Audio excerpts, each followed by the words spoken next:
বলো না, একটা শুকনো একটা বিপদের সকালবেলায় দেখো রিয়ার পায়ে এখানে তো সাপ আছে, দেখেছিস? আমার রিয়া হলো মাছে হলুদ লবণ মাখাচ্ছে। মাছ আমি আর নিতে হলেনি, এই মাছ আবার কে দিচ্ছে করছে না। এখন আমি দোকানে গেছিলাম, ঘরে কিচ্ছু ছিল না। এখন আমাদের কি বলবো তোমাদের, এ দেখো মাছের ঝোল, এ দেখো এখনই সন্ধ্যা দিলাম, সন্ধ্যা দিয়ে উঠলাম। রিয়া ওকে বলছি ঠাকুর তুমি মনটা একটু মানিয়ে দাও, কি করবো। অনেক বন্ধুরা সবাই কেমন আছো? আশা করি সব ভালো আছো। এখন দেখো 8টা বাজে, আর আজকে আমি 8টার সময় এখানে চা করতে আসলাম। চা জল ফুটেও গেছে, চা জল ফুটে গেছে, এবার চিনিটা দিয়ে দেবো। আর আজকে দেখো আমি অনেকদিন পর আজকে বাড়িতে চা করছি। ও যেটি বাড়িতেই চা খাই, মামুনিদের বাড়ি চা খাই প্রতিদিন, সকালেও খাই বিকালেও খাই, দুবেলা ওদের বাড়ি চা খাই। আজকে একটু বাড়িতে করে নিচ্ছি, সবসময় খাওয়া যায় বলো, তাই আমাদের আজকে বাড়িতে করে নি। তাও জানে না লুকিয়ে লুকিয়ে চা করছি বাড়িতে। দেখেছি আমি যে খাওয়া হয়ে গেছে, মিথ্যা কথা বলেছি। আর বলো না, সময় তো মানুষকে মিথ্যা কথা বলতে হয়। জল দিতে এসছে ও না, ওই জল নেবো না, কেন ওই জল আমাকে কে তুলে দেবে? উপরে নিলাম আমি, যা 20 টাকা করে নিয়ে জল তুলে দিয়ে যাই। বলো না, একটা শুকনো একটা বিপদের সকালবেলায় দেখো রিয়ার পায়ে চা পড়েছি। মা লাল হয়ে গেছে তো না পাটায়, দেখো এখান থেকে এই পর্যন্ত পুরো লাল হয়ে গেছে মেয়ের। আর ওই পাটাও হয়েছে, দুটো পায়ে চা পড়েছে, গরম চা পড়ে এখন রিয়া কান্নাকাটি করছিল এখনই, চোখ লাল হয়ে গেছিল, মায়না দেখলো। কাঁদতে কাঁদতে রিয়ার চোখ লাল হয়ে গেছিল এখনই। কি করবে আর বলো না, কি শুকনো বিপদ সকালবেলা।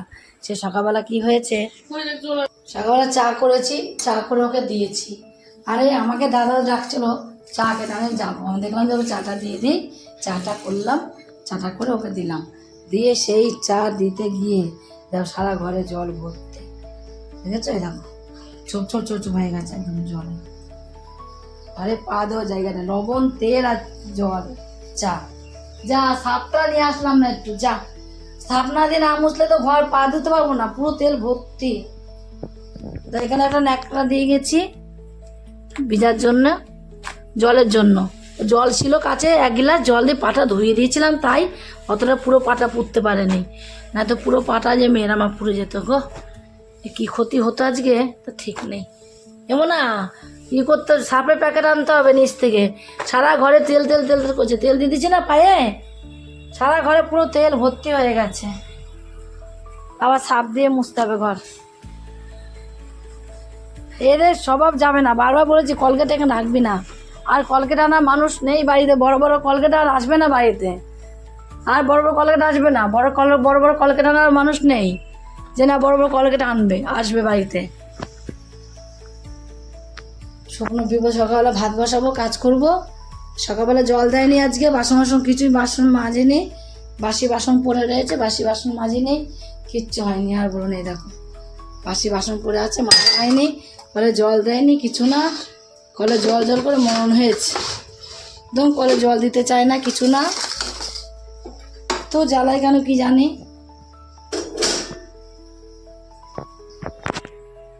চাটা খাওয়াও হয় না কিছু না, কি অবস্থা সত্যি কথা।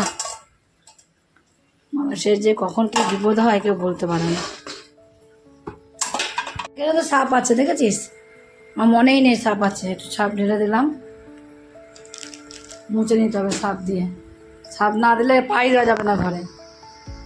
রিয়া হলো মাছে হলুদ লবণ মাখাচ্ছে। মাছ আমি আর নিতে হলেনি, এই মাছ আবার পূজা কিনে, জামাই চলে আছে, জামাই ছুটি আছে, এই সবই তো বন্ধ করে দেখো প্যাকেট আছে হলুদের ভিতরে। তাই রিয়া মাছ আবার বড় মেয়ে আবার মাছ কিনে জামাইকে দিয়ে পাঠিয়ে দিয়েছে, দুজনা দুবেলা চারটি বড় বড় মাছের পিস মাছ কিনে পাঠিয়ে দিয়েছে। মাছের ঝোলটা করব। আর এদিকে তোমার হলো এই দেখো পুঁইশাকের চচ্চড়িও পাঠিয়ে দিয়েছে, পুঁইশাকের তরকারি করেছে, পুঁইশাকের তরকারি পাঠিয়ে দিয়েছে, আবার তোমার মাছ পাঠিয়ে দিয়েছে। আর এদিকে দেখো তোমার হলো আজকে অনেকদিন পর আজকে আমি আবার এই যে আমি ঘরের পুজোটা দিলাম। অনেকদিন পর আজ আমাবস্যা ছিল বলে পুজোটা দিইনি, পুজো দিয়েছি বাইরে খেতে দিয়েছিলাম এমনি, কিন্তু তোমার পুজো দেওয়া হয়নি বলে ঠিকঠাক করে তো দেওয়া হয়নি। এই সব মুছে টুচে পরিষ্কার করে শিবকে ছান করালাম, করিয়ে আজকে আবার সব নতুন করে পুজো দিলাম। খেয়ে দাও কে দিচ্ছে করছে মা? ওর ব্যাংকে রে তারপর দোকানে যাওয়া নিয়ে ডিম নিয়ে একটা কাজ করে গেছে তখন থেকে বুড়ি এক থাপড় দিয়ে দিচ্ছে করা খাবারে। ডিম নিয়ে এসে সেদ্ধ করে দিচ্ছি। ঘুম পাচ্ছে না, টাকাটা পাচ্ছি না। আমি খাই না বড়ি টড়ি। কেন ব্যাং কিছুই খাও না ভাবি? বিকাশ খাই বড়ি ভাজা, আমাকে দিয়ে দেয় পাত থেকে তুলে দিলে আমি পাত থেকে নিয়ে নিই। আরে কে রে হাত করছিস না রে? খেতে দাও খেতে দাও খেতে দাও, খেতে দাও। এখন আমি দোকানে গেছিলাম, ঘরে কিচ্ছু ছিল না, তাই এখন দোকান থেকে দোকান করে বাড়ি এলাম।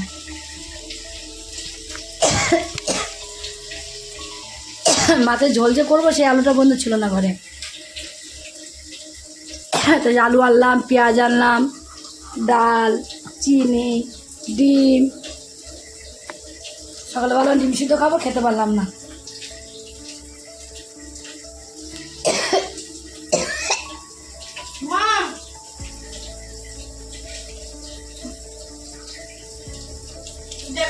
গলায় কষ্ট হচ্ছে খুব, ভালো না? দলা ধরে আছে এবার দোকানে যেতে ভালো না তাহলে? প্রেশার ওষুধ খাইতে ধরে গেছি, খাই আগে।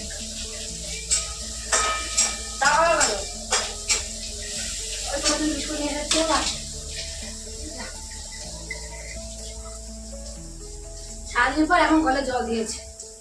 রিয়াকে বলে আমরা কি বসেছ? উচ্ছে আলু ভাজা, উচ্ছে কুমড়ো না আলু, কুমড়োর উচ্ছে আলু ভাজা বসে, তারপরে কুমড়োটা দিয়ে দিতে পারতাম। ও টট কুমড়ো আমি খাই না, নর্মাল কুমড়ো ভাজা খাই।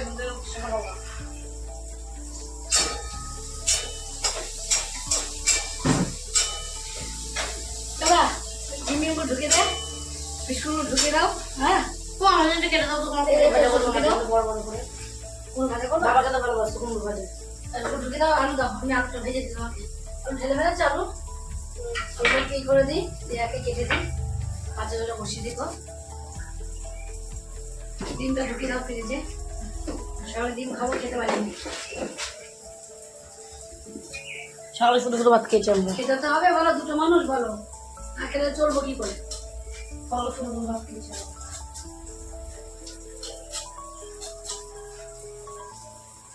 কোনো বই খেতে দাও, ভাজা ছিল না তো? আলু যেমন বাকি, আলু যেমন ভাজে না, না তাহলে জল আছে না, ধুয়ে নাও মোটা নাও। ধরো ধরো ধরো ধরো ধরো ধরো ধরো ধরো ধরো, এরকম বলে ভালো করে ধুয়ে নাও। আলু দাও, মাটি চলে দিয়ে কুমড়ো ভাজা খেলে বিকাশ খুব ভালো লাগে। এই খাবারটা খেতে ভালো, খাবারটা খাওয়া যায় না।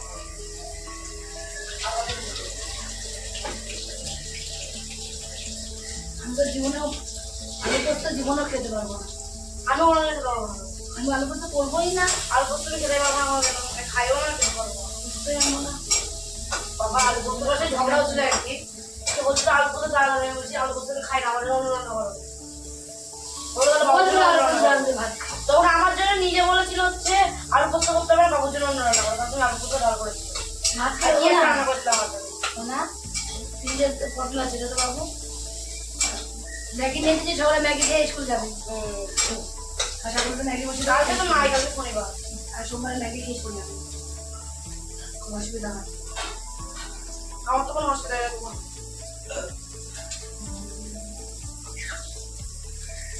আর পটল দাও, ফ্রিজ থেকে পটল আছে, পটল দাও।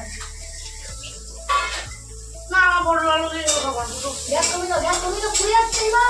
আমি তো বলছি ভাজা হয়নি এখনো। কে বলো ভাজা হয়নি? আমি বলছি ভাজা হয়নি, ভাজা হয়নি, পুরো শক্ত দিই। সব তো ইটা মজে গেছে। কমি না দিলে সিদ্ধ হয় না।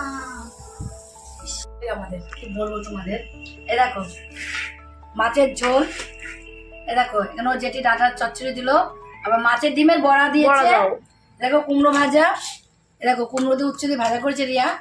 আর এই যে সকালবেলা এই পুঁইশাকের চচ্চড়ি পূজা দিয়েছে, সকালবেলা খেয়েছে, আর এটুকু এখনো রয়েছে, এটা রিয়া খেয়ে নেবে।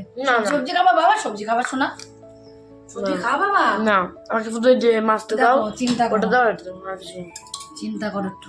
এটা নয় বড়টা, এটা নয় বড়টা, কোনটা বড় গাদাটা, একটা গাদা আছে, এই তো এখানটা দেখো, এইটা এইটা আর পেটিগুলো খাবে, আমি পেটি খাই না তো। ও ঠিক আছে দাও। পিঠে তো খাই না আমি। বাবা খেতে পিঠে, বাবা গাদা খেতে পারতো না এই জানি। তোমার গাদা কিছুই পারতো না, ঠাকুর যেন সবই শেষ করে দিয়েছিল। আলাদা হয়ে গেছিল, ভগবান যেন সব শেষ করে দিয়েছিল ওকে একবারে, যাবে বলে শেষ করে দিয়েছিল, যেমন শেষ করে দিয়েছে। আমি তো কোনো মজা খাই না, খাওয়া রাত্রে চলে গেল। ঠান্ডা সব দিয়ে দেবো এখনই। না না রাত্রিবেলা করো। এখনই সন্ধ্যা দিলাম, সন্ধ্যা দিয়ে উঠলাম। রিয়া আজকে পড়তে গিয়েছে, তাই রিয়া তো সন্ধ্যা দেয় না, আমাদের ওরকম হওয়ার পরে, ওর বাবার ওরকম হওয়ার পরে ও আর সন্ধ্যাটা দেয় না। সন্ধ্যা পুজো একদম কিছুই দিচ্ছে না, ওর মনটা যেন মানাতেই পারছে না, কি করব তাই ভাবছি আমি। ওকে বলছি ঠাকুর তুমি আমার মনটা একটু মানিয়ে দাও, কি করব বলো, কি করা যাবে বলো। এখন আমি তো মন পাচ্ছিলাম না, মানিয়ে নিয়েছি। যত বাচ্চা মানুষ এত কষ্ট পেয়েছে, ওর বাবাকে যে ও এত ভালোবাসতো, এত কষ্ট পেয়েছে, সে আর বলার কথা না। সে আর কি বলবো, আমি মানতে পারি না, মেয়ে কি করে মানবে বলো। মানার না, যে কি ক্ষতি আমাদের হলো, সে আর কি বলবো, আর কিছু বলার নেই।